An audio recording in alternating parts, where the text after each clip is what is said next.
आदरणीय मंच आणि उपस्थित सर्व शेतकरी मित्रांनो, आता कार्यक्रमाचं प्रास्ताविक करण्यापेक्षा कापूस उत्पादनाचं मी प्रास्ताविक करतो. माझी अर्जुनाला शेती आहे. माझ्या शेतीचा ज्यावेळेस मी माती परीक्षण केलं तर माझ्या जमिनीचा पीएच 8.07, सेंद्रिय क्षारता 0.191 मिलीसायमन प्रति सेंटीमीटर, सेंद्रिय कर्ब 0.29 म्हणजे अत्यंत कमी. त्याच्यानंतर कृषी विभागाच्या म्हणजे माती चाचणी अहवालात नत्राच्या पुढे सरळ लेन्स मारलेली आहे, म्हणजे नत्र माझ्या जमिनीत 0 आहे असं मी गृहीत धरतो. त्याच्यानंतर स्फुरद 28 किलो प्रति हेक्टर, तेही कमी आहे. त्याच्यानंतर उपलब्ध पलाश हे 332 किलो प्रति हेक्टर, हे जास्ती प्रमाणात आहे. आणि आता आपण नापिकीला ज्या कारणांमुळे सामोरे जातो ते 3 घटक मी नोंद करतोय, ते सांगतो तुम्हाला. ते म्हणजे युक्त मॅग्नेशियम, हे माझ्या जमिनीत 7.45% आहे. युक्त सोडियम, जे मीठ आपण खातो, ते 9.13% आहे. आणि मुक्त चुना, ज्याला आपण चुनखडी म्हणतो, ती 6.81% आहे. आता या मुक्त चुनखडी आणि सोडियमचं जे प्रमाण आहे, त्यामुळे ही जमीन शेती करण्यासाठी अयोग्य आहे, हे स्पष्ट आहे. अगदी याचे कारण सांगतो की जमिनीचा पीएच 8 असल्यामुळे या जमिनीत लोह, झिंक, मॅग्नीज, फॉस्फरस यांच्या उपलब्धतेत घट होते. आणि विशेषतः मी आता जे बोललो की सोया, आपल्या इकडच्या जमिनी अशाच आहे की या सोयाबीनवरती येलो मोझॅक येतच नाही, याला लगेच स्फुरदाची कमतरता जाणवते आणि त्याच्या शिरा हिरव्या असतात, पानं पिवळे पडलेले असतात. पण कधी आजपर्यंत लोकांनी जो कीड येतच नाही त्या मोझॅकच्या नावाने बोंब मारली. याला क्लोरोसिस म्हणतात. आपल्याकडे हा क्लोरोसिसचा पानं पिवळे पडायचा विषय मोठा आहे. दुसरी गोष्ट, जमिनीमध्ये सोडियमचं प्रमाण 9% असल्यामुळे ही जमीन चिबड आहे. या जमिनीतनं पाण्याचा निचरा होत नाही. तिसरा महत्वाचा विषय की मुक्त चुना 6.81% असल्यामुळे परत सगळं सूक्ष्म द्रव्यांची कमतरता जाणवते. आणि मातीचा पीएच या जसं मुक्त चुन्याचं प्रमाण मातीत वाढतं तसा तसा मातीचा सामू वाढत जातो. आपल्याला पीक उत्पादनासाठी मातीचा सामू हा 6.3 ते 7.3च्या दरम्यान पाहिजे. याच्यावरती म्हणजे तुम्ही जर असं कराल की 8 वजा 7.3 म्हणजे 0.7 किंवा 8.3 वजा 7.3 म्हणजे एक आकडा होत नाही. हा या 7.3च्या तुलनेत 8.3 ज्यांचा सामू आहे ती जमीन 10 पट नापीक आहे. त्यामुळे आपल्याला एकाच गावात पाऊस किती दिवस पडो, कसा पडो, कमी जास्त पडो, पण काही लोकांना सतत नापिकी होत असते आणि काही लोकांचा चांगलं पिकत असतं. याचं महत्वाचं कारण त्या जमिनीच्या रासायनिक व भौतिक गुणधर्म आहे. आपण आपल्या शेतात पाहतो, आपण आपल्या शेताकडे अत्यंत दुर्लक्ष करून शेती करतो. आणि आता जे अति पावसाळा अमुक झालं तमुक झालं आणि शेतात साचलेल्या पाण्याचे जे फोटो येतात ते फोटो कुठले आहे? ते जमिनीच्या बांधाजवळचे फोटो आहे. हा, आपण ज्यावेळेस सर्वे नंबरवरून गट नंबर कडे गेलो त्यावेळेस शेतात नुसते धुरे बांधले. पण ज्यावेळेस इंग्रजांचे सर्वे नंबर होते, मग तो सर्वे नंबर 2 हेक्टरचा असो का 200 हेक्टरचा असो, प्रत्येक हेक्टरची सीमा उतारलेल्या दिशेने त्याला जायला नाला होता, ओढा होता, पाण्याचा निचरा होत होता. आपण पाणी थांबवून टाकलं. दुसरी गोष्ट काय झाली की जसं जसं हवामान म्हणजे ऊन, वारा आणि पावसामुळे जमिनीची धूप होते. पूर्वी ज्या भारी जमिनीमध्ये त्या पिकत होत्या, कारण आणि ते लोक छाती गाळून हिंडत होते की माझी जमीन भारी आहे. पण त्या भारी जमिनी आता नापीक झाल्या. ह्या नापीक व्हायच्या मागचं महत्वाचं कारण की त्या जमिनीमध्ये जे रेतीचे कण होते त्याची धूप झाली आणि ते धूप होऊन त्याची माती तयार झाली आणि जे जाड मातीचे कण होते त्याचे अतिसूक्ष्म मातीचे कण तयार झाले आणि त्यामुळे आता या जमिनी सगळ्या चिबड झालेल्या आहे आणि त्याच्यामुळे आता आपण ज्यावेळेस पूर्व पश्चिम पेरतो खरीप हंगामात उतारा आडवं पेरतो इथपर्यंत ठीक आहे, परंतु उताराच्या दिशेने भूमिगत निचरा आपण करायलाच तयार नाहीये. त्याच्यामुळे एक लक्षात घ्या, नापिकी जी ही आहे ही जेवढी आसमानी आहे तेवढी शेतकरी त्याला जबाबदार आहे, कारण तुम्ही तुमची माती समजून घ्यायला तयार नाहीये. हा, आता दुसरा भाग येतो पावसाचा. संपूर्ण 30 जिल्ह्यामध्ये महाराष्ट्रात यवतमाळ असा एकमेव जिल्हा आहे की ज्याच्या कलेक्टरच्या साईटवरती रोज मंडळनिहाय तारीखवार पाऊस दिसतो. म्हणजे कृषी विभागाची महारेंजची जी साईट आहे त्या साईटवरती रोज पाऊस दिसत नाही. हा, त्याच्यानंतर आता यवतमाळ जिल्ह्यामध्ये विशेषतः मी माझी शेती अर्जुना मंडळात आहे, त्याच्याबद्दल अर्जुना मंडळाबद्दल बोलतो की वातावरण कसं विपरीत होत जातं आणि आपण कसं नापिकीच्या दिशेने जातो. जून मध्ये 130 मिलीमीटर पाऊस पडला, जो सरासरी अर्जुना मंडळाचं सांगतोय मी, म्हणजे माझ्या गावात 76% आणि फक्त 7 दिवस पाऊस पडला. त्याच्यामुळे जून महिन्यामध्ये पेरण्या सक्सेसफुल झाल्या. जुलै महिन्यामध्ये 205 दिवस पाऊस पडला, सरासरीच्या 74% पाऊस पडला आणि फक्त 13 दिवस पाऊस पडला. त्यामुळे शेतीचं काम करायला दिवस मिळाले. पुढे ऑगस्ट महिन्यामध्ये 232 मिलीमीटर पाऊस पडला, सरासरीच्या 91% पाऊस पडला आणि पाऊस फक्त 22 दिवस पडला. इथपर्यंत जून जुलै ऑगस्ट पिकांची स्थिती चांगली होती. सप्टेंबर महिन्यात काय झालं की ज्यावेळेस आपले पिकं फुलावरती येत असतात त्यावेळेस सप्टेंबर महिन्यात 285 मिलीमीटर पाऊस पडला, जो सरासरीच्या 234% होता आणि पावसाचे दिवस एकूण 24 होते. या सप्टेंबर महिन्यातल्या पावसाने शेतीचं संपूर्ण गणित बिघडवलं. आता ऑक्टोबर महिन्यामध्ये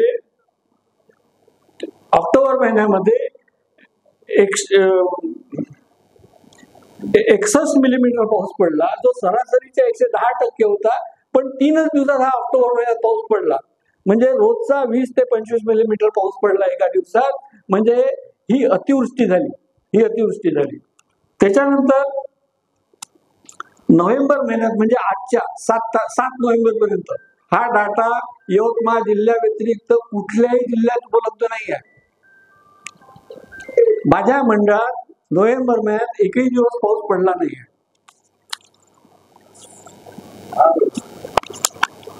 आता कापसाचं तण नियंत्रण हा सगळ्यात मोठा विषय.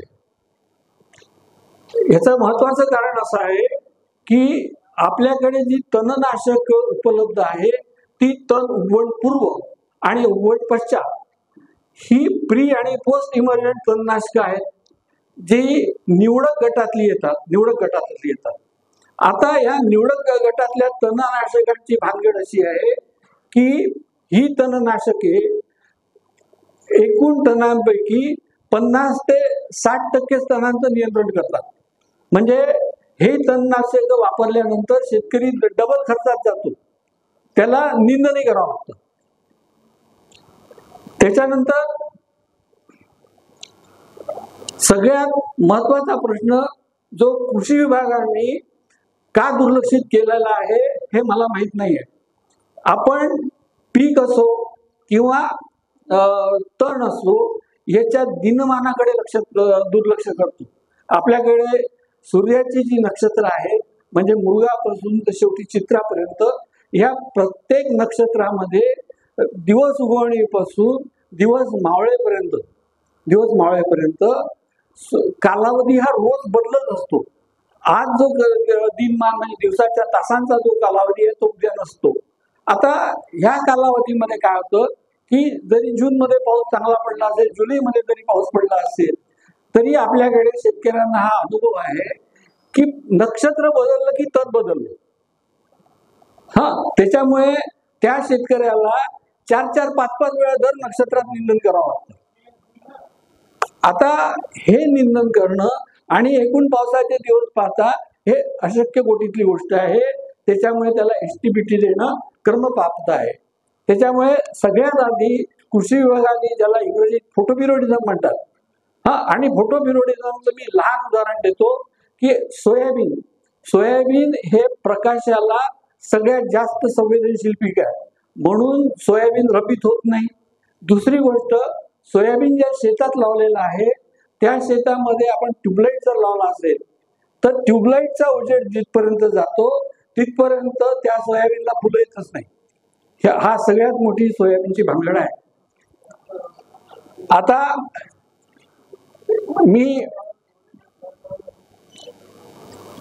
माझी जमीन चिबड आहे. आता मी कापसाची पेरणी 25 म्हणजे हे आता इकडे निजूळ आहे, मी राशी बियाण्याची पेरणी केली. आता मी 25 ते 30 जूनच्या दरम्यान पेरणी केली. पण मी एकूण माझ्या जमिनीच्या रासायनिक गुणधर्माचा अभ्यास केल्यावर माझ्या असं लक्षात आलं की आपल्याला पेरणी करायच्या आधी जमिनीतल्या चुनखडीचं काहीतरी व्यवस्था करावी लागते. सरीवरंबे केल्यानंतर 15 दिवस आधी बायांना, माझं एकूण 40 एकर शेत आहे, 40 एकर क्षेत्रावरती बायांना रांगोळ्या काढायला लावल्या, बेंटोनाईट गंधकाच्या रांगोळ्या काढायला लागल्या.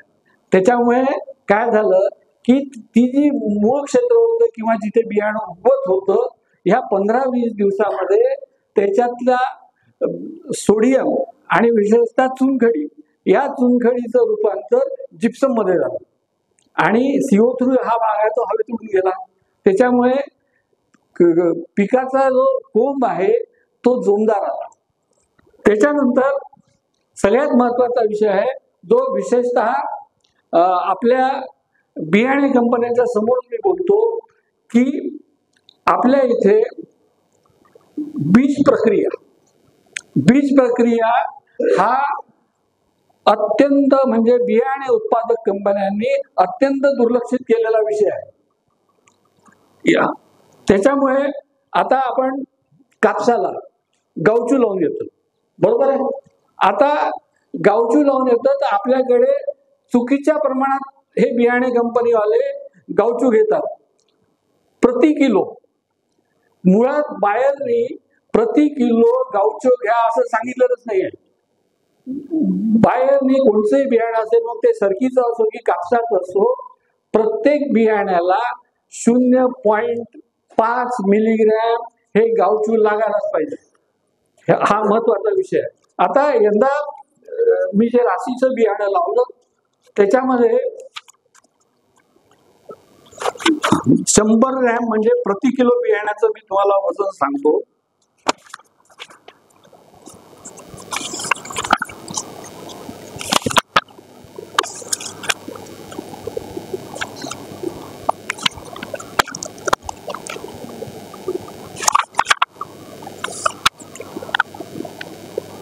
राशी TNCT बियाण्याचं 1 किलो बियाण्यामध्ये 7,930 सरक्या बसतात. त्याच्यानंतर राशी 929, ह्याच्यात या बियाण्यात 1 किलो मध्ये 10,000 सरक्या बसतात.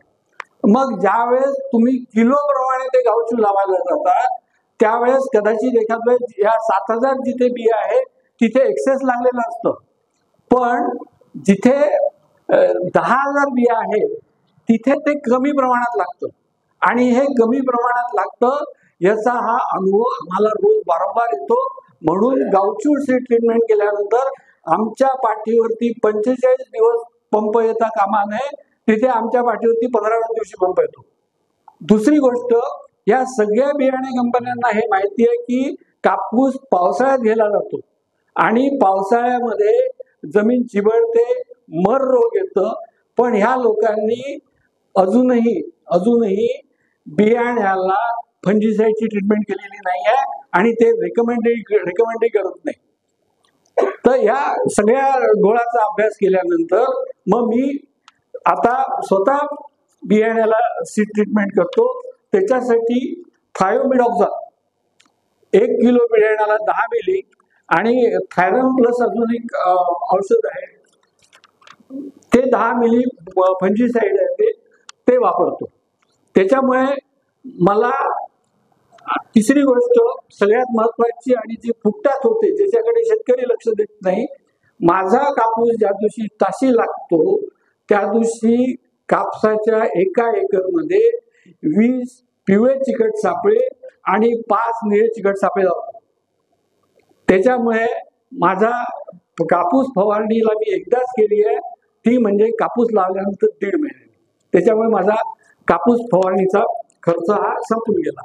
आता पिकासाठी जी खतं वापरली आहे, सगळ्यात महत्वाचा प्रॉब्लेम असा आहे आपल्याकडे की हा जो नीम कोटेड युरिया आहे, या नीम कोटेड युरियाचं आपल्या जमिनीचा पीएच 7.5च्या वरती जर असेल, 7.5च्या वरती असेल तर त्याचं जलीय अपघटन होतं, म्हणजे हायड्रोलिसिस होतं, तो हवेत उडून जातो. सरकारने 2 वर्षापूर्वी सांगितलंय की आम्ही नीम कोटेड युरिया आणला, पण सल्फर कोटेड युरिया आणला, पण तो बाजारात आला नाही. पण आपल्याला तर शेती करायची आहे, आपल्याला युरियावरती वाटेल तसा पैसा खर्चही करायचा नाही आहे. त्याच्यामुळे मी हातभट्टी छाप माणूस मी 45 किलो ह्याला युरियाच्या बॅगला 500 मिली सगळ्यात स्वस्तातलं जे बाजारात उपलब्ध खायचं तेल आहे ते तोडतो. त्याच्यानंतर हे चोळल्यानंतर 8-21-21 नावाचं खत येतं. 1800 ते 1900 रुपये त्या बॅगची किंमत आहे. पण त्या खतामध्ये सगळ्यात मोठा ऍडव्हान्टेज आहे की त्याच्यामध्ये इतर सूक्ष्म अन्नद्रव्ये आहे. विशेषतः विद्यापीठांनी आजपर्यंत सूक्ष्म या शब्दांचा विद्यापीठांना तिटकारा असल्यामुळे त्यांनी सूक्ष्म या शब्दाकडे दुर्लक्ष केलेलं आहे. सूक्ष्म नावाची जी गोष्ट असते ती झाडांना योग्य प्रमाणात मिळाली तर झाडाची प्रतिकार शक्ती वाढते. सूक्ष्म म्हणजे आपण जसं व्हिटॅमिनच्या गोळ्या घेतो तसं ही सूक्ष्म अन्नद्रव्य आहेत. त्याच्यामुळे कुठलंही पीक घेताना त्याची जी 14 मूलद्रव्य आहे त्याची सायकल आहे. त्याच्यातलं कोणीही सूक्ष्म नसतं, कोणीही दुय्यम नसतं आणि कोणीही मुख्य नसतं. त्याच्यानंतर परत सल्फर देताना त्या जमिनीचा पीएच कंट्रोल व्हायला पाहिजे, म्हणून 1 किलो थैली सोबत 5 किलो दाणेदार गंधक मिळतो. आता कापसाला विद्यापीठांनी स्फुरद फक्त एकदाच रेकमेंड केलेला आहे. पण ज्या जमिनीमध्ये चुनखडी आहे त्या जमिनीमध्ये एकदाच सिंगल सुपर फॉस्फेट देऊन त्याची आपलं कुठलंही सुपर DAP पण दुकानदारी जमत नाही, कारण त्याचं कॅल्शियम फॉस्फेट तयार होतं जमिनीमध्ये आणि ते कॅल्शियम फॉस्फेट पाण्यात विरघळत नाही आणि जी गोष्ट पाण्यात विरघळत नाही ती गोष्ट झाडे घेऊ शकत नाही. त्याच्यामुळे त्याच्यामध्ये 5 किलो हे म्हणजे 2दा घेतो. पहिला डोस मी तुम्हाला सांगितला 8-21-21चा. दुसरा डोस ज्यावेळेस मी घेतला त्याच्यात 1 बॅग युरिया, परत ते तेल लावून आलं 8-21-21 25 किलो आणि यावेळेस DAP वापरला. DAP आणि बेंटोनाइट गंधक 5 किलो. आता ह्याचं एक्झॅक्ट प्रमाण मी तुम्हाला प्रति हेक्टर किती वापरलं हे देऊ शकत नाही, कारण हे काही मी कुठल्या तराजूनी मोजून दिलेलं नाही आहे. पण आपल्याकडे जी पद्धती आहे की बाया साधारणतः एका मुठीमध्ये 3 ते 4 झाडं करतात. त्याच्यामुळे मला हे जे मी तुम्हाला घाणे सांगितले हे घाणे मला 20 एकराच्या शेतामध्ये साधारणतः 10 ते 15 लागले. आता यंदा मी 3 प्रकारांनी कापूस लागवड केलेली आहे. पहिली म्हणजे अतिघन लागवड, राशीचे बियाणे. दुसरं राशीचं लागवड केली आहे, त्याच्यात 2 याच्यात अंतर 2 फूट आहे. आणि तिसरं जे आहे ते मी माझ्या शेतात जे लावलाय 2 ओळी 3.25 फूट अंतर आहे आणि दोन झाडांमध्ये 1 फूट अंतर आहे. आता आज हा ॲग्रोव्हिजन, राशी सीड्स किंवा ॲग्रोव्हिजनच्या सहकार्याने घेतलेला जो कार्यक्रम आहे, त्या कार्यक्रमानिमित्त मी जे आकलन म्हणजे अनालिसिस मूल्यांकन केलं, तर पहिले तुम्हाला TNCT 7972 राशी सीड 9 इंच अंतरावरती माझ्या 14 ओळी आहेत. एका ओळीचं अंतर 320 फूट आहे. म्हणजे ती जागा त्यांनी जी व्यापली आहे ती 0.14 हेक्टर आहे. एका झाडाला 32 बोंडे आहेत आणि माझा आता पहिलाच सीतादेवीचा वेचा झाला, त्यातनं मला 45 किलो उत्पादन मिळालं. हे सीतादेवीचं यादी झालं. आता मग हे 45 किलो उत्पादन विचारात घेतल्यानंतर प्रति हेक्टर उत्पादकता ही 321 किलो मिळाली. 321 किलो म्हणजे अजून पुढे वाढणार आहे, कारण पुढचे वेचे येणार आहे.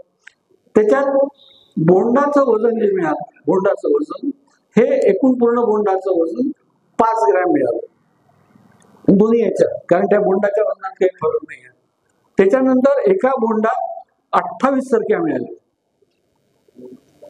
सरकीचं जे वजन आहे, त्या बोंडातल्या सरकीचं वजन हे 3 ग्रॅम आणि रुईचं वजन जे होतं ते 2 ग्रॅम, रुईचं वजन 2 ग्रॅम. त्याच्यामुळे हे लक्षात येतं की बोंडाच्या एकूण वजनाच्या तुलनेमध्ये सरकीचं वजन 60%. आता दुसरं जे RCH 929 लावलं, त्याच्या ओळी 14 आहे, हेक्टरी तेवढंच आहे. आता 9 इंचावरती जे लावलेलं आहे त्याच्यामध्ये 32 बोंड होते आहेत एका झाडाला, 32. त्याचं उत्पादनही मला 32 किलो मिळालं. म्हणजे इकडे 45 मिळालं एका व्हेरायटीमध्ये, त्या शेतातल्या दुसऱ्या व्हेरायटीमध्ये 9 इंच अंतर दोन्हीकडे सारखं असताना 32 किलो मिळालं. आणि त्याची उत्पादकता प्रति हेक्टर जी येते ती 228 किलो आहे. त्याच्यानंतर बोंडाचं वजन जे आलं एका बोंडाचं ते 5.30 ग्रॅम आलं. एका बोंडात 30 सरक्या मिळाल्या. त्याच्यानंतर सरकीचं वजन 30.30 आलं आणि रुईचं वजन 2 ग्रॅम. असं सरकीचं वजन जे मला मिळालं ते एकूण बोंडाच्या वजनाच्या तुलनेत 62% मिळालं.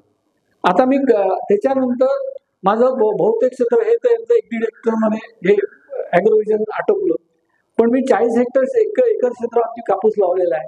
हा, तर आता दुर्दैवाने त्या बियाण्यात किती सरक्या होत्या ते बियाणं शिल्लक नाही राहिलं. मला त्या सरक्या मोजता नाही आल्या, त्यामुळे त्याच्यावरती मला काही भाष्य करता आलं नाही, येत नाही. पण त्याच्यामध्ये एका बोंडामध्ये मला 27 सरक्या मिळाल्या. पण ह्या एचटीबीटी कापसाच्या बोंडाचं वजन फक्त 4.30 ग्रॅम मिळालं. म्हणजे इतर राशीचे जे मला प्रमाणित बियाणं मिळालं त्या तुलनेमध्ये ह्याचं वजन हे कमी मिळालं मला. त्याच्यामुळे कदाचित मला ज्यावेळेस मी शेवटी प्रति हेक्टरी उत्पादकता काढीन त्यावेळेस मला कदाचित राशीचं उत्तर हे अधिक उत्पादकता मिळाल्याचं मिळू शकतं. त्याच्यानंतर ह्याचं एचटीबीटी कापसाचं सरकीचं 61% आहे. आता ज्यावेळेस मी माझ्या माणसांना विचारलं की यंदा मी तण नियंत्रणासाठी मागच्या वर्षीचा मी फार वाईट अनुभव घेतला, मी निंदन केलं तर मला 1 एकर निंदन करायला 25,000 रुपये लागले. त्याच्यामुळे यंदा मी ठरवलं की सरांनी दिलाय बीटी बियाण्याचा कापूस दिलेला आहे, त्याचं उत्पादन हो की नाही हो, पण निंदन नाही करायचं. कारण निंदन करून शेतीत जगूच शकत नाही आपण. मग त्याच्यासाठी पहिल्यांदा स्टाम्प एक्स्ट्रा मारलं पाऊस यायच्या आधी 15 दिवस. स्टाम बेस्टरने बरंचसं 50-60% काम केलं. त्याच्यानंतर बियाणे उगवल्यानंतर त्याच्यावरती मॅक्स 3 हीटवेव्हचा स्प्रे घेतलाय. तरी परत नक्षत्र नवीन आलं की तण निघालं. मग तोपर्यंत कापूस जवळपास 40 दिवसाचा होऊन गेला होता. माझे माणसंही चांगले आहेत, तर त्यांनी ह्याला टोपी लावून खालून बरोबर फवारणी केली. हा माझा 3रा स्प्रे झाला. आता उन्हाळी तण निघालाय, पण परत उन्हाळी तण शेताच्या काही उन्हाळी नाही हिवाळी तण म्हणजे जे आपण म्हणतो की झाडाच्या सावलीमध्ये वृक्ष वाढत नाही, हे वनस्पती वारंवार खोटं सिद्ध करते. कारण काही वनस्पती या सावलीतच वाढणाऱ्या असतात. तर तशा वनस्पती आता निघालेल्या आहेत, त्या थोड्या भागात निघाल्या आहेत शेतात. तर मला परत 200 लिटर ग्लायफोसेट मारावा लागेल. आता मी कीटक नियंत्रण असो किंवा मी इमिडाक्लोप्रिडचा एकच फवारणी घेतलाय. पण सगळ्यात जर रामबाण जो असतो फवारणीमधला रामबाण आहे फवारणीच्या पाण्याचा पीएच. आपल्या घरचं पाणी फवारणीसाठी अयोग्य आहे, कारण आपल्या घरचं पाणी अल्कधर्मी आहे, पाण्याचा पीएच 7.5 पेक्षा जास्त आहे. RCMनी वगैरे पीएच बॅलन्सर आणलेली आहे, पण त्याचे पैसे आपल्याला परवडत नाही. अत्यंत खर्चिक बाब आहे ती.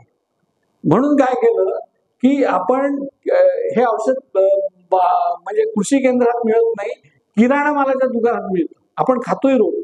आजच्याही चिवड्यामध्ये त्यांनी निंबू सत्व टाकलेलं आहे, आंबटपणा यायला. सायट्रिक ऍसिड म्हणतात त्याला. आता या सायट्रिक ऍसिडची 90 रुपये किलो आहे. सायट्रिक ऍसिड 500 ग्रॅम 200 लिटरला टाकतो. आधी पूर्ण सायट्रिक ऍसिड 200 लिटर मध्ये मिसळा करून टाकतो आणि त्याच्यानंतर जे काही फवारायचा उद्योग करायचा आहे तो फवारायचा उद्योग करतो. मग ते तणनाशक असो, कीटकनाशक असो, हर्बिसाइड असो. तिसरी महत्वाची गोष्ट एक लक्षात घ्या की 2% DAP, 2% 19-19, 2% फवारणी खताची या नादी लागू नका. कारण आपल्या मातीमध्ये, आपल्या पाण्यामध्ये क्षारता खूप जास्त आहे आणि मग शेणखत असो किंवा कुठलंही खत असो, ही सगळी खतं क्षार आहेत. ही क्षारता वाढवते. त्याच्यामुळे अनेकदा तुम्हाला असा अनुभव येईल की आपण खत फवारणी केल्यानंतर पीक जळालं, त्याचे पात्या जळल्या, त्याचे पानं जळले, तर आपल्याला हा विश्वास असतो की हे खत ओरिजिनल आहे. पण बोंब काय मारतो आपण, मी अमुक कीटकनाशक फवारलं म्हणून माझा खत कापूस जळाला, ते त्याच्यामुळे जळत नाही. हे लक्षात घ्या की तुमचं पाणी बोगस असतं. म्हणजे काही आता आमच्या यवतमाळ जिल्ह्यात अकोला बाजाराकडे काही कूपनलिका तर अशा आहे की त्याच्या स्प्रिंकलरनी जरी पाणी दिलं, स्प्रिंकलरचं पाणी जरी दिलं तरी त्याच्यामुळे झाडं जळतात. कारण त्याची इलेक्ट्रिकल कंडक्टिव्हिटी क्षारता ही 4.7 आहे. तिसरं महत्वाचं गोष्ट मी तुम्हाला सांगतो कापूस उत्पादनामध्ये की शक्यतो सिंचन टाळा. कापूस हे 100% कोरडवाहू पीक आहे. कारण पाऊस जो देवानी पाऊस आपल्या डोक्यावर पडतो त्याचा पीएच फक्त 6 असतो. त्याच्यामुळे या इथल्या लोकांना अनुभव आहे की ज्या लोकांनी आगाऊपणा करून त्या कापसाला सिंचन केलं, त्यांच्या पात्या फुलं बोंड गळाले, भारी जमिनीतले विशेषतः. त्याच्यामुळे उगीच विहिरीले पाणी आहे, मी ड्रीप घेतलं आहे, मी फर्टिगेशनच्या तर नादी बिलकुल लागू नका. या सगळ्या गोष्टींचा तुम्हाला अत्यंत बारकाईने अभ्यास करावा लागेल. त्याच्यानंतर दुसरा विषय आपण केंद्र सरकारकडे घेऊन गेलेलो आहे की बा हे जे बियाण्याचं पॅकिंग येतं ह्यातनं आम्हाला काहीच समजत नाही. या बियाण्याच्या पॅकिंग वरती आता तुम्हाला दाखवतो. या पॅकिंग वरती हे जे हिरव्या रंगाचं लेबल आहे याला ट्रुथफुल लेबल म्हणतात. हे लेबल कुठल्याही सरकारी एजन्सीने तपासलेलं नाही आहे. ह्याच्यात सगळ्यात मोठी भानगड काय आहे की ह्याच्यावरती पॅकिंगची डेट लिहिलेली आहे 12/4/2025. आणि एक्सपायरी डेट आहे 14/1/2025. म्हणजे हे बियाणं 7च महिने वापरायचं आहे. हा, हे बियाणं 7च महिने वापरायचं आहे. ही स्पेशल कापूस बियाणे उत्पादन कंपन्यांसाठी सरकारने केलेली सोय आहे. कारण जे बियाणं विकल्या जात नाही ते कृषी दुकानदार यांना परत पाठवतात. पुढच्या वर्षी ते सांगतात आम्ही पुनर्परीक्षण केलं, रिव्हॅलिडेशन केलं आणि त्याच्यावरती नवीन वर्षाचा पॅकिंगची नवीन वर्षाची डेट आणि नवीन एक्सपायरी पिरियड टाकून देतात. तर आम्हाला हे माहितीच नाही आहे की आम्ही जे बियाणं घेतलेलं आहे ते प्रत्यक्षात शेतात किंवा उत्पादित झालेलं आहे. आमचं रिव्हॅलिडेशनला विरोध नाही आहे, परंतु तुम्ही जे रिव्हॅलिडेट केलेलं आहे त्याचं पुनर्निरीक्षण केलेलं आहे त्याच्यावरती ठप्पा मारा. आता परवा संजय देशमुखांना जे पत्र आलेलं आहे कोणाचं, केंद्रीय कृषी मंत्रालयाकडनं, तर केंद्रीय कृषी मंत्रालय म्हणतं की आम्ही त्यांना पॅकिंग वरची डेट टाकायला कधीच सांगितलेली नाही आहे. तुम्हाला त्याच्या बियाण्याची चाचणी कधी झाली आहे ती डेट टाकायची आहे आणि ज्या व्यक्तीने चाचणी केली आहे त्याचं नाव टाकायचं. हा, आता हे यांना करावं लागेल कारण हा विषय आता केंद्रात गेलेला आहे आणि केंद्राने जे ऑर्डर हे का सगळे मुद्दे वरती आले की शेतकरी संघटनेने गडकरींना पत्र दिलं की बा आम्हाला गुणवत्तापूर्ण बियाणं मिळतं की नाही मिळत हे आम्हाला काहीच माहित नाही. कारण या बियाण्यावरती हे लिहिलेलंच नसतं की हे सिंचनासाठी आहे की कोरडवाहूसाठी. मग नितीन गडकरींनी ते पत्र केंद्राला पाठवलं आणि त्याच्यानंतर केंद्राने त्याच्यावरती ऑर्डर काढली.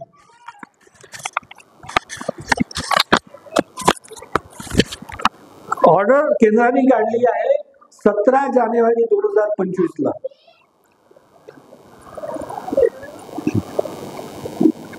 याच्यात केंद्राने लिहिलंय तुम्हाला त्याची मॅच्युरिटी म्हणजे परिपक्वता कालावधी नमूद करायला पाहिजे, उंची नमूद करायला पाहिजे, जमीन कशी पाहिजे ती नमूद करायला पाहिजे, सिंचन करायचं की नाही करायचं ते नमूद करायला पाहिजे, फर्टिलायझर म्हणजे खतांचा डोस नमूद करायला पाहिजे, त्याच्यानंतर सुताची क्वालिटी ही त्याच्यात नमूद करायला पाहिजे. या सगळ्या गोष्टी यांना ऑर्डर दिली जानेवारी, पण बहुतेक कृषी या बियाणे उत्पादक कंपन्यांनी त्यातनं एक खास पवाट काढली. त्याच्यावर त्यांनी QR कोड टाकला. आता QR कोड तुम्ही टाकला, हा QR कोड पहिल्यांदा स्कॅन होतच नाही, खेडोपाडी तर बिलकुल होत नाही आणि बियाण्याचं पाकिट शेतकऱ्यांनी लावून दिलं का फेकून दिलं जाते. काही कंपन्यांनी यंदा राशीनी हे असं माहिती पत्रक दिलं. आता माहिती पत्रक दिलं, या माहिती पत्रकामध्ये राशी NPKच्या पलीकडे जायला तयार नाही. दुसरी गोष्ट, राशीनी ह्या 659 आणि दुसरं जे मी लावलेलं आहे 999 वगैरे ह्या 2 ओळीतील आणि 2 झाडातील अंतर दिलेलं आहे. इथे कुठेही अति घन लागवडीचा 9 इंचाचा उल्लेख नाही आहे. हे अगदी स्पष्टपणे समजून घेतलं पाहिजे. तिसरी गोष्ट, राशीनी आयुष्यात हायब्रिड बियाणं भारतात आल्यानंतर 50 वर्षांनी पहिल्यांदा बियाण्याला बुरशीनाशकाची ट्रीटमेंट करायला सांगितली आहे. बुरशीनाशकाची. आता हे सगळे विषय केंद्राकडे आहे. याच्यावरती आता यांनी जे लोकसभा संजय देशमुखला पत्र पाठवलेलं आहे, या पत्रावरती परत लोकसभा प्रश्न होणारच आहे. आता तिसरा मुद्दा येतो तो म्हणजे कापूस विक्रीचा. म्हणजे CCI नावाची जी संस्था आहे ती किती बोगसपणे काम करते. अगदी CCI आणि दोन्ही गोष्टी म्हणजे कापसाचे ज्यावेळेस किमान आधारभूत दर जाहीर केले जातात कापसाचे, त्यावेळेस आपल्याला कधीच फुरसत नसते की केंद्रीय कृषी मूल्यमापनाचा अहवाल आपण पाहावा आणि त्या अहवालात काय लिहिलेलं आहे. कापसाचे दोन प्रकारच्या कापसाचे किमान आधारभूत दर जाहीर करतात. एक मध्यम लांबीचा कापूस आणि दुसरा लांब धाग्याचा कापूस. बरोबर आहे. केंद्र सरकार गेल्या 50 वर्षात केंद्र सरकारने फक्त म्हणजे मी गेल्या 20 वर्ष ते रिपोर्ट पाहून राहिलो CSEBच्या म्हणून सांगतो की गेल्या 20 वर्षात केंद्र सरकारने फक्त मध्यम धाग्याचा कापूस उत्पादनाचा खर्च काढलेला आहे. हा, पण लांब धाग्याच्या कापसाची MSP जाहीर होते. पण हॅलो, मी एक 5 मिनिटांनी फोन करतो. 5 मिनिटं. मी नारायण म्हणजे तुम्ही लांब धाग्याच्या कापसाची MSP जाहीर करता आणि जो 300 मानाचा कृषी मूल्य आयोगाचा अहवाल आहे त्या अहवालामध्ये लांब धाग्याच्या कापसाचा उत्पादन खर्च लिहिलेला नसतो. हे बघा, हा यंदा 25-26चा अहवाल आहे. त्याच्यानंतर दुसरा प्रश्न हा येतो की CCIचं बाजारात स्थान काय आहे. 100 क्विंटल कापूस तयार झाला तर CCI 35 क्विंटल कापूस घेतो. उरलेला कापूस हा शेतकऱ्यांना प्रायव्हेटलाच विकायला लागतो. याचं महत्वाचं कारण असं आहे की एवढ्या मोठ्या यवतमाळ जिल्ह्यामध्ये CCIची 15 केंद्र आहे. मला तो वाहतूक खर्चाला परवडत नाही. त्याच्यानंतर इथले बहुसंख्य शेतकरी जे आहे हे अल्प आणि अत्यल्प भूधारक आहेत. त्यांना वाहतुकीचा खर्च परवडत नाही. परवडला तर त्याला शेतात काम असतं, तर त्याला तिथे कापूस विकायला नेला का तिथं आधी एकदा रजिस्ट्रेशनला फोटो काढायला जावं लागते आणि एकदा कापूस विकायला गेल्यानंतर परत फोटो काढायला लागतो. हे दोनदा. हा, त्याच्यामुळे तो नेत नाही. आता मुळात CCIची स्थापना जी झाली आहे ती 1972 साली झाली आहे. 1972 साली CCIची स्थापना ज्यावेळेस झाली त्यावेळेस हे कुठल्याही प्रकारचे नाटक नव्हते. कोणीही म्हणजे आधार कार्डचा विषय नव्हता. 7/12 ते पेरीपत्र काय लिहिले ते पटवाऱ्यानेच माहीत राहा. फक्त CCI त्या काळामध्ये प्रायव्हेट व्यापाऱ्यांच्या स्पर्धेमध्ये कृषी उत्पन्न बाजार समितीत हर्रासात उभं राहत होते. आणि त्या काळी पद्धत होती की कापसाच्या गाड्या आणल्या तर आपण अडतमध्ये टाकत असू आणि ज्याच्या अडतमध्ये टाकत असू त्या अडत्याच्या नावाची पट्टी निघत असे. पण अडत्या त्या दिवशीच रात्री शेतकऱ्याला पैसे देऊन टाकायचा. पण हे आगाऊपणाचे धंदे करून तुमचं हे पेरेपत्रक पाहिजे, ही पेरेपत्रक पाहिजे. CCIला लेनदेन काय आहे. CCIनी त्यांच्या आवारात आलेला माल हा गुणवत्तेप्रमाणे आहे की नाही तो तपासावा. त्यांच्या गुणवत्तेप्रमाणे असेल तर तो व्यापारी असो की शेतकरी असो कोणाचाही घ्यावा. CCIनी जर व्यापाऱ्यांचा जर माल घेतला तर खेडा खरेदीमध्ये कापसात तेजी येईल. मग तुमचं जे धोरण आहे किमान आधारभूत CCIचा धंदा करायचा. CCI हा धंदा आहे बरं केंद्र सरकारचा. हे धंदा करायचं धोरण सकाळपासून संध्याकाळपर्यंत तुम्ही सांगता की आम्ही शेतकऱ्यांसाठी करतोय, पण जे काही तुम्ही गेले 50 वर्ष करून राहिले ते शेतकऱ्यांच्या विरुद्ध करून राहिले. त्याच्या व्यतिरिक्त आता 4 एप्रिल 2025ला आपच्या खासदारांनी CCIच्या एकूण तालाबद्दल, त्यांचं नाव आहे संदीप कुमार, त्यांनी CCIच्या तालाबद्दल राज्यसभेत प्रश्न विचारला. राज्यसभेत केंद्र सरकारच्या राज्यमंत्र्यांनी जे उत्तर दिलेलं आहे त्या उत्तरामध्ये प्रति हेक्टरी आम्ही शेतकऱ्याकडनं इतकाच कापूस घेऊ असा कुठेही उल्लेख नाहीये. मग आता ही कुठून आली. मागच्या वर्षी 12 क्विंटलची, जर तुमच्याकडे मागच्या वर्षी 12 क्विंटल ते घेत होते आता तर ते अजून कमी करणार आहे. तर माझं एवढंच म्हणणं आहे की तुम्ही शेतकऱ्यांची बाजारपेठ उडी करा. त्याच्यानंतर CCIला, मला CCIचा हाही अनुभव आहे की कापूस ज्यावेळेस तेजीत येते त्यावेळेस CCI बाजारातून निघून जातं.